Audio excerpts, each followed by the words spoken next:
요새 부쩍 이제 믿지 않는 사람들을 많이 만나는데, 이 불신자들이, 하나님을 모르는 사람들이 가장 많이 하는 말 중에 하나가 뭐냐면, 하나님을 보면 믿겠다. 이 얘기 참 많이 합니다. 하나님이 있다는 증거가 있다면, 하나님을 보여준다면, 내가 하나님을 믿겠다. 이런 태도는 시대가 변해도 바뀌지 않습니다. 예수님 때에도 그랬고, 지금 이 시대의 사람들도 계속해서 하나님을 보여달라, 그렇게 이야기를 하죠. 사람은 늘 표적을 구합니다. 보여주면 믿겠습니다. 뭔가 증거가 있으면 내가 믿겠습니다. 그런데 주님은 우리에게 거꾸로 이야기하세요. 믿으면 보여진다는 것이죠. 믿으면 하나님이 행하시는 일들이 보여진다는 것입니다. 오늘 본문의 바리새인들도 표적을 요구합니다. 그런데 예수님께서 진정한 표적은 부활밖에 없다, 이렇게 말씀하시죠. 그러면 이 표적을 구하는 자들에게 예수님은 뭐라고 말씀하셨을까요? 오늘 38절로 39절 말씀을 보면 예수님께서는 이 표적을 구하는 사람들에게 그들의 마음이 강팍해진 마음이다, 이렇게 말씀하십니다. 38절에 서기관과 바리새인 중 몇 사람, 이 종교 지도자들이죠. 누구보다도 율법을 잘 알고 율법을 잘 행하는 사람이었습니다. 율법을 잘 안다는 것은 구약의 말씀을 잘 안다는 것이죠. 누구보다도 하나님의 말씀에 정통한 사람들입니다. 그들이 예수님을 향해 이렇게 부르죠. 선생님이여, 우리에게 표적을 보여주십시오. 그렇게 묻습니다. 그때 39절 말씀을 보면 예수님께서 이 악하고 음란한 세대가 표적을 구하나, 이 말은 사람들은 항상 이 죄악 가운데 살아가는 사람들은 하나님이 어디 있느냐, 하나님을 보여달라, 그럼 내가 믿겠다, 이 얘기죠. 그때 예수님은 내가 보여줄 표적은 요나의 표적밖에 없다, 이렇게 말씀하십니다. 바리새인들은 이미 예수님께서 많은 표적을 보여주셨음에도 불구하고 그 표적을 믿지를 않았죠. 이 질문이 있기 전에 어떤 일이 있었습니까? 바로 손 마른 사람을 예수님이 안식일 날 고쳐주시죠. 손 마른 경우에는 두 가지입니다. 첫째는 손이 말랐다, 한쪽 손이 말랐다. 말랐다는 것은 오그라졌다, 이 뜻입니다. 여러분, 이 손이 오그라진 사람 어디서 볼까요? 저는 헬스장이나 목욕탕 가면 종종 봐요. 평상시에는 잘 안 다닙니다. 창피하니까. 그런데 목욕탕에는 자주 가시더라고요. 왜냐하면 혈액순환 때문에. 이게 손이 오그라지는 경우는 첫째는 태어날 때 장애를 가지고 나면 손이 오그라집니다. 그런데 또 한 가지 경우가 있죠. 바로 풍이 왔을 때 한쪽이 마비되면서 손이 오그라듭니다. 시약에서 이 말은 이 손 마른 사람을 예수님이 고쳤다는 것은 이 당시의 의술로는 고칠 수 없는 불치병이라는 것이죠. 그런데 예수님께서 고치셨어요. 그러면 예수님이 누구이기에 그런 손 마른 사람을 고칠 수 있느냐라는 것이죠. 또 하나는 그 다음에 이제 귀신 들려서 듣지도 못해, 보지도 못하는 사람. 그러니까 아주 강력한 귀신에게 붙들렸다는 것이죠. 그래서 사람 구실을 하지 못하는 사람입니다. 웬만한 사람들은 가까이 할 수 없는 그런 존재였죠. 그런데 예수님께서 말씀 한마디로 내쫓으세요. 그러면 이 귀신의 권세가 어떻게 떠나간 겁니까? 귀신보다 더 큰 권세를 가지신 분이기 때문에 떠나갔다는 것이죠. 그래서 이 예수님께서 이 바알세보다 더 큰 능력을 가진 분임을 이들도 알고 있었지만 그들은 뭐라고 이야기하죠? 오히려 예수님을 비난합니다. 야, 저거 귀신의 왕의 힘을 빌지 않고는 저렇게 할 수 없다. 예수님께서 책망하세요. 즉 예수님께서 이미 이 바리새인과 서기관들에게 또 많은 사람들에게 메시아의 표적을 보여주셨습니다. 그럼에도 불구하고 그들은 예수님에게 계속 뭘 요구해요? 오늘 말씀을 보니까 그렇게 이야기합니다. 표적을 보여달라. 우리에게 뭔가 당신이 진짜 하나님의 아들이라면, 하나님이라면 표적을 한번 보여봐라. 그렇게 요구를 하죠. 사실은 이 표적이 중요한 것이 아니었죠. 예수님이 하시는 일을 트집 잡아서, 트집 우리 주일날 배웠죠? 트집 잡아서 예수님을 시험에 빠뜨리고 예수님을 궁지에 몰아넣는 것이 그들의 목적이었습니다. 오늘 이들이 예수님에게 뭐라 부릅니까? 겉으로는 선생님이요, 랍비요 이렇게 불러요. 그러면 정말 선생님으로 여겼을까요? 랍비로 여겼을까요? 아닙니다.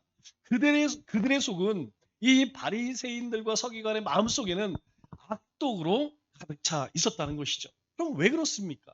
이미 그 마음이 돌처럼 굳어져 버렸기 때문이라는 것이죠. 강팍한 10년 가운데에는 하나님의 기적도 말씀도 은혜도 뚫고 들어올 수 없다는 것을 우리가 알 수 있는 것이죠. 그렇다면 이 강팍한 마음의 특징이 뭘까요?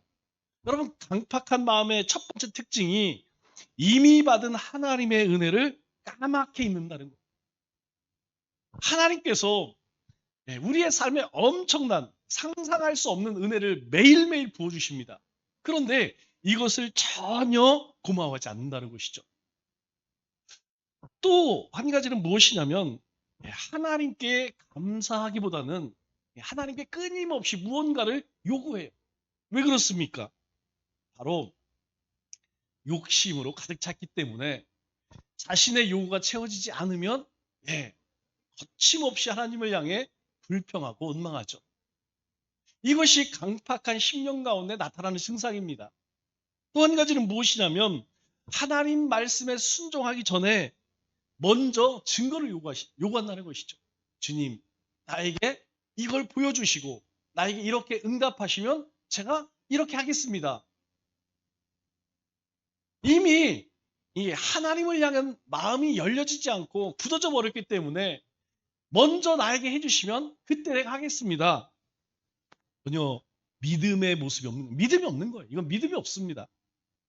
또 한 가지는 말씀보다 감정을 훨씬 더 신뢰한다는 것이죠. 즉, 이 성령님에 매여 사는 것이 아니고 자기 기분대로 산다는 것이죠. 우리가 항상 조심해야 할 것이 이것입니다. 이것이 우리 안에 어떤 기쁨과 즐거움, 감격과 감동이 찾아올 때 이게 성령의 역사인지 아니면 내 감정인지. 요즘 제가 종종 유튜브를 보면 이 찬양이 예배가 자꾸 그런 쪽으로 흘러가요. 사람의 지정의를 감동하는 것이 아니고 한 부분, 이 감정 부분만 자극해서 그것이 마치 은혜를 받은 것처럼 속이는 그런 많은 찬양과 예배를 봅니다. 여러분, 우리가 조심해야 돼요. 우리가 거기에 익숙해지면 여러분, 하나님의 말씀이 치료하게 느껴집니다. 하나님의 기도가 쓸모없는 것처럼 느껴져요. 며칠 전에 제가 어떤 분이 대표로 기도할 때 굉장히 이슈가 됐어요. 기도만으로는 완전하지 않습니다. 기도로만으로는 부족하다는 것이죠. 우리가 뭔가를 해야 합니다. 여러분, 어떻게 생각하세요? 하나님께서 우리에게 그렇게 말씀하셨나요? 주님이 우리에게 그렇게 말씀하셨나요? 기도로는 부족하니까 뭔가 우리가 해야 된다. 여러분, 이 말이 굉장히 맞는 말 같지만 그렇지 않습니다. 먼저 항상 우선돼야 할 것은 하나님께 아뢰는 것, 하나님께 기도하는 것으로부터 시작되는 거예요. 그러나 강팍한 10년 가운데는 그럴 수 없다는 것이죠. 강팍한 마음이 돌처럼 그렇게 단단해져 버리면 하나님의 은혜도 잊어버리고 하나님께 요구만 하고 그리고 하나님께 증거를 내라고 이야기하고 그리고 감정적으로 신앙생활을 한다는 거예요. 그렇기 때문에 우리는 이미 받은 은혜를 늘 돌아볼 수 있어야 합니다. 과연 나는 하나님께로 받은 은혜가 내 안에 충만한가? 여러분, 바리새인들이 하나님의 말씀을 모를까요? 그 사람들은 하나님의 은혜를 경험하지 못한 사람들일까요? 아닙니다. 하나님의 은혜를 경험하지 않고 어떻게 바리새파의 삶을 살 수 없습니다. 경험한 사람들이에요. 그런데 문제는 무엇이냐? 그 은혜가 이미 다 지나가 버렸다는 거예요. 여러분, 은혜는 매일매일 만나와 같이 우리의 삶에 부어져야 한다는 것입니다. 내가 예전에 받았던 은혜로 살아갈 수 없는 거예요. 예전의 은혜로 살다 보면 시간이 지날수록 우리의 심령은 메말라 버릴 수밖에 없는 것이에요. 여러분, 우리가 받은 가장 큰 은혜 5가지가 뭡니까? 성경을 통틀어서 하나님의 백성이 받은 가장 큰 축복 5가지가 무엇이면, 첫째는 구원이죠. 그리고 우리에게 주신 성령과 믿음과 사랑과 영생입니다. 여러분, 이 5가지는 그 어떤 것과는 비교할 수 없는 것이에요. 왜? 하나님이 우리에게 주신 것이기 때문이라는 것이죠. 그래서 우리는 이것으로 기뻐할 수 있고 감사할 수 있고 찬송할 수 있어야 한다는 것입니다. 우리에게 무언가 많은 걸 부어줘서 우리가 풍요를 누리고 부귀을 누려서 우리가 기뻐하고 감사하는 것이 아니고, 이미 이 세상 가운데 가장 좋은 것을, 가장 귀한 것을 우리에게 주셨기 때문에 우리는 감사할 수 있는 것이고 찬송할 수 있는 것이라는 것이죠. 그런데 오늘 이 유대인들은 어떻습니까? 이 바리새인들은 어떻습니까? 또 우리는 어떻습니까? 하나님의 기적이 부족한가요? 우리의 삶에 하나님의 기적이 매일매일 있어야 할까요? 아닙니다. 기적이 부족한 것이 아니고 우리의 삶에는 감사가 부족하다는 거예요.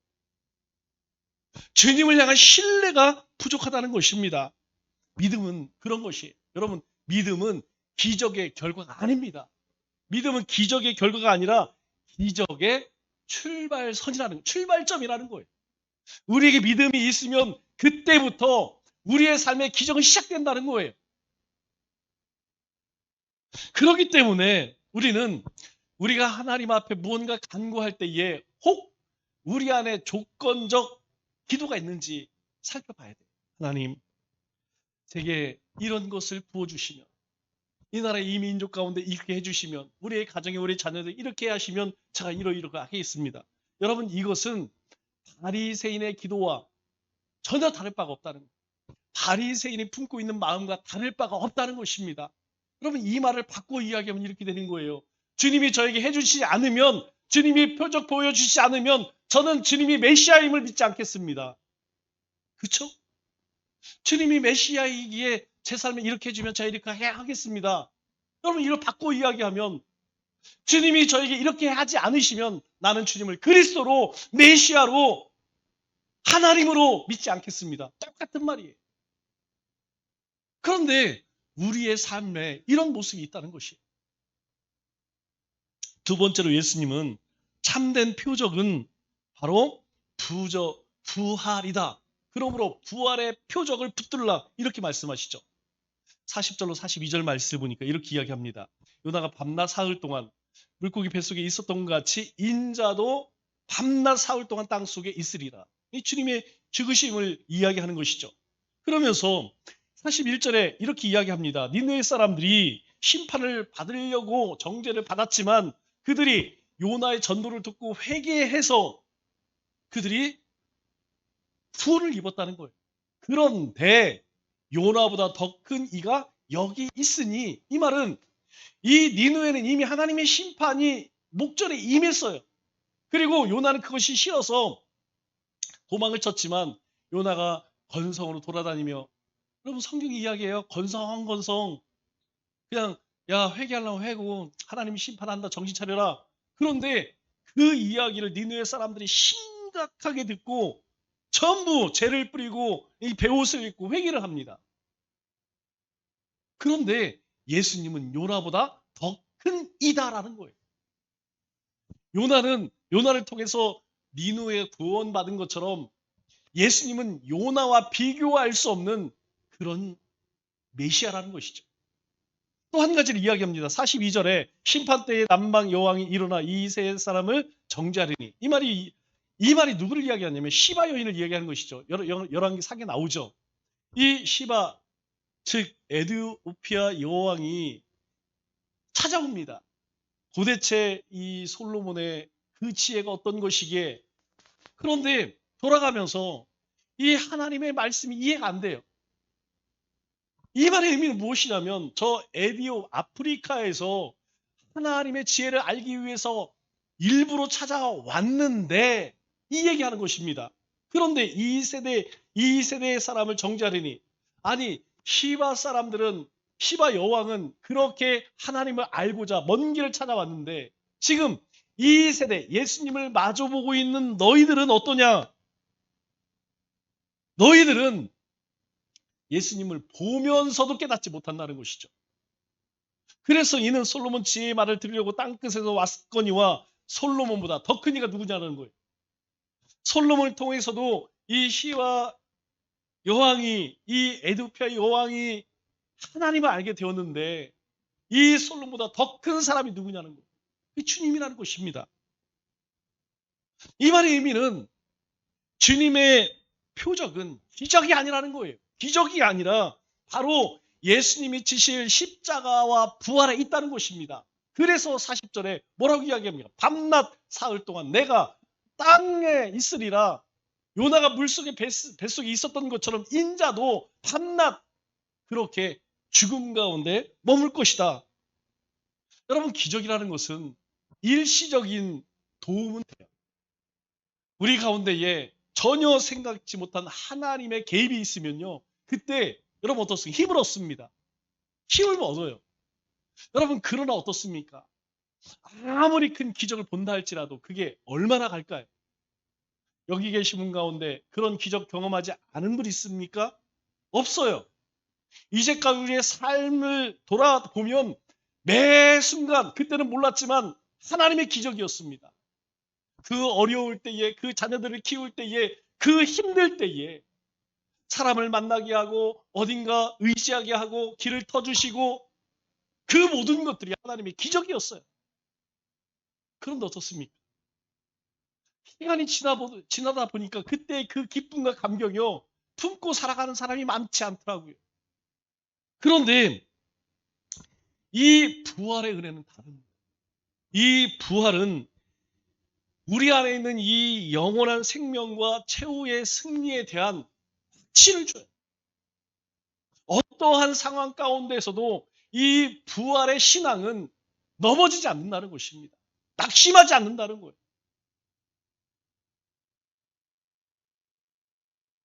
니느웨는 이 요나의 짧은 설교 한 번으로 회개했습니다. 그리고 시바 여왕은 이 솔로몬의 지혜를 얻기 위해서 먼 길을 왔습니다. 그러나 정작 예수님의 말씀을 들은 사람들은 회개하지 않았다는 것이죠. 오늘 우리에게 이야기하는 것이, 오늘날 예배와 말씀과 그리고 가장 풍성함을 누리는 그런 시대를 우리가 살고 있지만, 여러분, 회개와 순종은 역사상 가장 부족한 시대입니다. 이 자리에 계신 분들은 적어도 30년 이상 신앙생활 하신 분들, 여러분들이 한번 생각해 보세요. 80년대, 90년대, 2000년대, 여러분 통틀어서 지금 이 시대만큼 이렇게 말씀이 많고 풍성한 시대가 있었나요?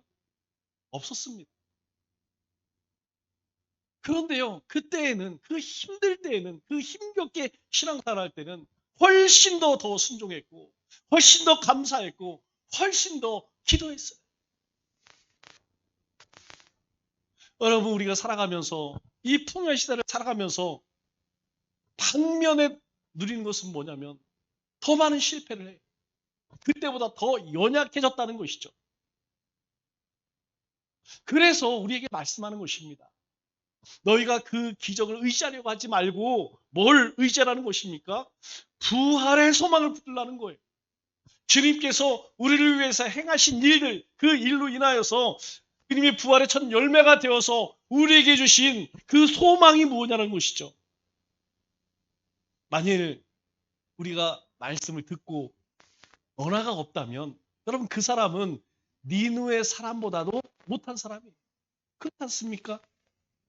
그 하나님을 모르는 저 이방 땅, 이방 나라의 백성들, 우상을 섬기고 악한 삶을 살았던 그들도 요나의 메시지를 듣고 하나님의 말씀을 듣고 회개했는데 오늘 이 시대에 하나님의 말씀을 듣고 만일 돌이키지 않는다면 여러분 이 사람들보다 우리는 더 악하고 강팍한 심령이라는 것입니다. 그렇다면 여러분 올 한 해를 돌아보면서 1년에 한 가지라도 회개의 열매를 혹시 거두셨나요? 우리가 한번 살펴볼 것은 그겁니다. 내가 용서하지 못한 사람 여러분 용서하셨나요? 내가 지속적으로 그런 죄의 모습이 있다면 여러분 그 죄를 끊어버리고 있나요? 아니면 회복해야 할 관계를 여러분 회복했나요? 아니면 정리해야 할 습관이 있음에도 불구하고 아직 끊어내지 못했나요?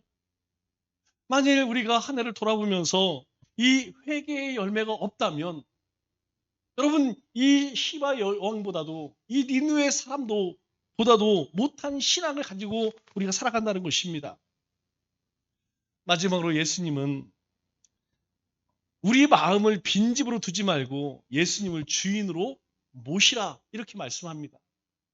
43절로 45절 말씀을 보니까 예수님께서 이런 얘기해요. 더러운 귀신이 사람에게 나갔을 때에 이제 한참 돌아다니다가 쉴 곳을 얻지 못해 돌아옵니다. 그때에 내가 나온 집으로 돌아가 보니까 집이 청소되고 수리되었거늘 저보다 더 악한 귀신 7을 데리고 가서 거기에 거하니 그 사람의 나중이 형편이 전보다 더욱 심하게 됐느니라. 저제는 하나밖에 없었어요. 귀신 하나 살았습니다. 그런데 나가 돌아다니다 할 데가 없어요. 왜? 다른 사람들은 다 은혜 충만, 말씀 충만, 순종 충만한 삶을 살아서 야 내가 들어갈 데가 없구나. 내가 갈 곳은 이전에 있던 야 그 사람에게 다시 가야겠다. 가봤더니 이 사람이 잘 정리가 돼 있는 거예요. 옳았구나. 혼자 가는 것이 아닙니다. 자기보다 더 악한 귀신 7을 데리고 거하니 그 사람 형편이 이전보다 어떻습니까? 더욱 심하게 돼요. 하나 있을 때에도 괴로웠지만 7이 있으니 여러분 온전히 살아갈 수가 없는 것이죠. 여러분 무슨 말입니까? 우리 예수를 만났어요. 이제 내가 예수님을 믿는 사람이니까 도덕적인 삶을 살고 종교적인 삶을 살고 이제 새로운 습관을 갖자. 그래서 영적으로 충만한 삶을 살자. 여러분 가능할까요? 안 된다는 것입니다. 우리가 수없이 결심하고 결단하고 노력한다고 하여서 우리가 하나님이 원하시는 그런 삶을 살아낼 수 있느냐? 없다는 것입니다. 예수님이 내 삶의 주인 되지 않으면 우리의 삶에는 반드시 더 악한 것이 찾아온다는 것이에요. 오늘 교회가 어떻습니까? 예전보다 더 화려해지고 거대해졌지만 세상을 변화시키고 있습니까? 그렇지 못하고 있다는 것이죠. 왜 그럴까요? 예수님이 주인이 아니라는 것입니다. 그리스도인이 하나님의 교회가 세상을 향해서 선한 영향력을 복음의 영향력을 발휘하지 못한다는 것은 그 안에 예수님이 없다는 거예요. 예수님이 계시면 그럴 수 없습니다. 어떤 사람도 예수님이 함께 하시면 반드시 변화되게 있어요. 반드시 그 주님을 쫓아가게 돼 있습니다. 그런데 그 심령에 그 마음에 주님이 없기 때문에 오히려 이전보다 더 나빠지는 거예요. 더 신실한 그리스도인들이 늘어나는 것이 아니고 신실한 그리스도인을 구하는 찾기가 이게 바닷가의 모래알처럼 귀한 시대가 되었다는 것입니다. 하나님이 기뻐하시는 교회가 이제 교회는 많이 늘어났지만 드물다는 거예요. 뭘 이야기합니까? 이미 이 악한 귀신들이 자기보다 더 악한 귀신 7을 데리고 들어와 자리를 잡았다는 것을 이야기하는 것이죠. 오늘 우리는 예배를 드리러 옵니다. 여러분 예배를 드리러 오는 것이 목적입니까? 아니면 예수님을 만나는 것이 목적입니까? 여러분 이 예배 자체가 뭐가 중요하겠습니까? 성경책 아무리 두꺼운 거 끼고 다니는 무슨 능력이 있겠습니까? 그게 중요한 것이 아니에요. 예배를 드리는 것이 중요한 것이 아닙니다. 찬양을 드리는 게 중요한 거 아니에요. 그 찬양 속에서 주님을 만날 수 있어야 돼요. 빈들의 그렇게 강팍한 내 심령 가운데 하나님께서 하나님의 영이 내 가운데 임하는 것, 그걸 사모해야 된다. 그 찬양 가운데서 그 주님을 만나야 된다는 것이죠. 이 말씀 가운데서 주님을 만나는 것이 중요하다는 것입니다.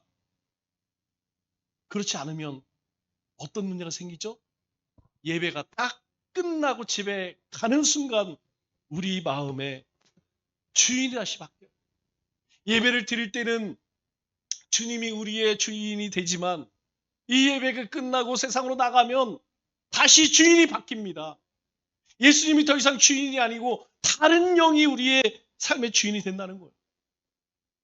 내 의지가 주인이 되고 내 욕망과 욕심과 탐욕이 주님의 자리에 차지한다는 것입니다. 그래서 우리에게 성령 충만함을 사모해야 하는 거예요. 왜 그렇습니까? 빈 마음은, 빈 심령은 반드시 무너져요. 반드시 무너집니다. 그러나 성령으로 하나님의 말씀으로 진리로 예수 그리스도로 채워진 마음은 이 악한 영이 팔을 붙일 수 없다는 것입니다. 왜 영성생활에 힘쓰라고 여러분들에게 귀에 딱지가 생길 만큼 이야기합니다. 우리가 영성생활을 통해서 말씀으로 충만하고 하나님의 은혜로 충만하고 성령으로 충만할 때에 여러분 이 일곱 귀신을 데리고 올 악한 영들이 우리의 심령으로 들어올 수 없다는 것이에요. 왜? 우리 안에는 이미 그리스도가 주인으로 자리 잡았기 때문이라는 것이죠. 말씀을 맺겠습니다. 오늘날 많은 사람들이 표적을 구합니다. 그러나 우리는 받은 은혜에 감사해요. 이미 받은 그 하나님의 은혜를 찬송할 수 있어야 합니다. 그래서 성령 충만함을 갖고 이 부활 신앙으로 하나님의 나라를 소망할 수 있어야 돼요. 우리는 이 땅에서 우리 살전자 아닙니다. 우리는 잠시 머물다 간 나그네 인생이라는 것이죠.